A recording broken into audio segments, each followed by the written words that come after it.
Indian army के पास एक विशेष तरह का ट्रक ऑल टेरेन वाहन है जिसका नाम शर्प एटीवी है, जिसे दुनिया भर में किसी भी तरह की जमीन पर चलने के लिए बनाया गया है, जिसमें दलदल, बर्फ और पानी शामिल है। इसकी कीमत अक्सर बोली या परियोजना के अनुसार तय की जाती है, लेकिन कुछ स्रोतों के हिसाब से इसकी कीमत करीब M करोड़ 3 लाख तक है। इसमें 2 सीटों वाला डीजल इंजन है और ये ग्रिड से दूर भी चलाया जा सकता है।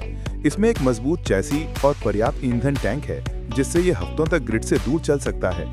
इसकी सबसे खास बात इसके बड़े टायर हैं, जो न केवल हर मुश्किल सतह पर पकड़ बनाते हैं, बल्कि पानी में तैरने के लिए पैडल का काम भी करते हैं। ये एक उभयचर वाहन है जो पानी में उतरने पर नहीं डूबता है। भारत में शर्प N1200 जैसे मॉडल भारतीय सेना द्वारा उपयोग किए जाते हैं। यह 9 लोगों को ले जा सकता है और 1200 किलोग्राम तक का भार ढो सकता है। हालांकि ये वाहन अभी आम जनता के लिए उपलब्ध नहीं है।